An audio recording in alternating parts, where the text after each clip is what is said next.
Hi everyone, the presidential inverted commas election contest count has been underway from earlier this morning, and initial tallies have shown that the establishment have got a right good kicking from the people of Ireland.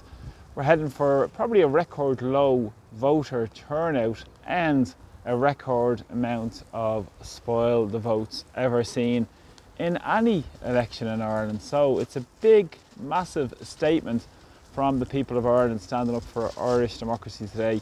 Of course, initial tallies suggest that Catherine Connolly will be elected as the 10th President of Ireland. And boxes show in many constituencies around Ireland that even the spoil the vote is ahead of all three candidates on the ballot paper. Of course, Jim Gavin is still on the ballot paper, who, even though he withdrew from the race a number of weeks ago, but he was still on the ballot paper as well, and he's running at about 10%. It looks like Connolly will be elected reasonably early, I'd imagine, this afternoon. And of course, we'll wait and see how this develops with the Spoil the Vote campaign in terms of the final numbers. But of course, we know from start to finish this has been a completely farcical, shambolic presidential process. Of course, the nominations were blocked by many party political figures, and it was just a stitch-up between the political establishment, between the inverted commas government and the so-called opposition as well.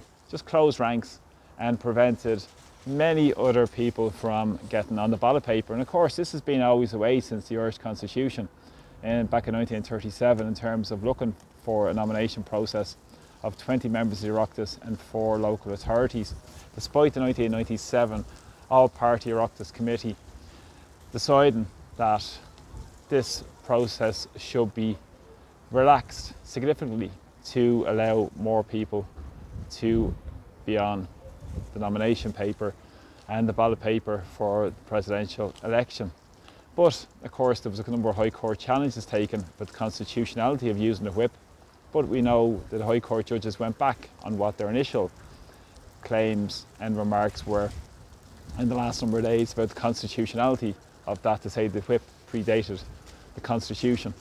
But of course, what's interesting is this is going to be a record amount of spoil votes. As I said, people who have had enough of the Irish political establishment, enough of the illusion of democracy, enough of the two puppets fighting out for a €300,000 a year job in a 120-acre mansion on the outskirts of Dublin city, and of course not to mention the Mercs stroke BMWs and perks that come with that role as well. And of course they'll sign a lot of legislation into place and be a safe pair of hands for the establishment. We all remember that with Michael D. Higgins being a very safe pair of hands for the establishment, who very rarely referred anything. He didn't actually never referred any bill to the Supreme Court, and we know so much draconian legislation was brought in the past number of years during his term. And of course, Catherine Connolly has already been lauded by members of the so-called government, who said they're looking forward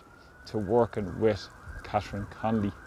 Of course, have been completely smashed in this election. Micheál Martin is a lame duck Taoiseach. Simon Harris, questions must be asked about his inverted commas leadership as well. Of course, he's been coming under pressure, and it's been batting off the pressure because the hands of his friends in the media in terms of what happened around the scoliosis scandal and the absolute farcical nature in the Dáil again, where they brought forward a confidence motion in him. And all those who support him, like the Lowry-led independents and those in the so-called opposition, are one and the same. It's essentially a uniparty system in Irish society. And fundamentally, what will change for ordinary people? We still have issues where 1 of 5 children are in poverty. We'll still see a mass immigration chaos in Irish society. We'll still see it's top 10% with 50% of the wealth in Irish society. And more people will be struggling to pay their energy bills, as over 300,000 people in Ireland are behind on their colossal energy bills. And also we've seen the massive amount of people who are homeless, and at the sharpest end, those who are sleeping in the streets. A video I did yesterday around the money-making machine of Ukraine that so many people are aware of, and they're dragging us towards more war that the European Union are trying to do. And in that video I highlighted a number of tents that were in around Dublin City, in the Dublin 4 area of all places, would you believe, as well, of people who were homeless and Irish people who were left on the streets. But there was never a big call out to support the people of Ireland. And not to mention what happened last week in terms of the horrific attack on that young 10-year-old child. Where's the accountability? Where's the call for the heads of O'Callaghan and Norma Foley around that? There's absolutely, silence is deafening from this so-called opposition. But today will be remembered, in October the 24th will be remembered, much the same as what happened over a year and a half ago with the care and the family referendum when they were trying to take mother from the Constitution. It'll be the same again. People are rising. People have had enough in Irish society. They've had enough of the globalist agenda. They've had enough of the top-down policies. And this is what the establishment want to do. They want to erode any notion of democracy. We need to stand up more than ever now and be emboldened by the results today that spoiled the vote, and stand up for Irish independence, Irish sovereignty, Irish democracy and Irish neutrality, to put the interests of the Irish people and the people of Ireland first and foremost, to the cost of those corporate billionaires and the super rich in society who are making a mockery of what's taking place. And those politicians are making a mockery of the people of Ireland as well. So it'll be a record low turnout, record amount to spoil the votes. The previous record in terms of presidential elections was back in 1945 when Sean T. O'Kelly was elected with 5% of spoiled ballots. In recent times, the turnout has dramatically dropped. We'll probably get a record low turnout today, probably around 40%.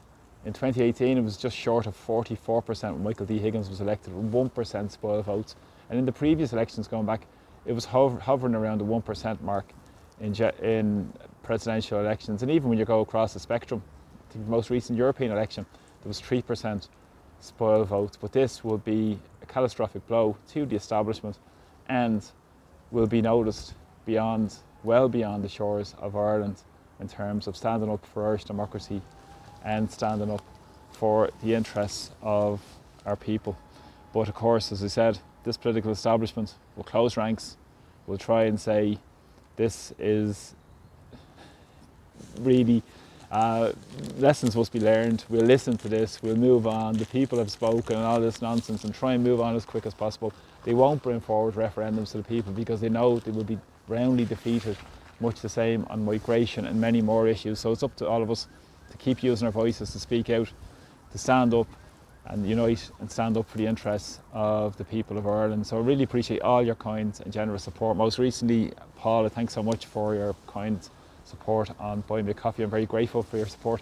And also Sandra and Sean also, who recently supported me through buying me a coffee as well. I'm very grateful for all your kind and generous support. So again, fair play to each and every one of you, and we'll see how it develops over the day, and we'll be back on at some stage to talk about what the latest reports from the election are. And in terms of, this is a big blow, as I said, for the Irish establishment, and it's a big, strong shout for Irish democracy, for people to exercise their rights that we struggled and fought for, and rights that were not given to us, much the same now as people saying whoever decides to spoil their vote. They made a big change in Ireland today as well, and we know there's so much apathy with people that don't vote as well, and this is part of by design in the political establishment, to make people feel powerless, disengaged.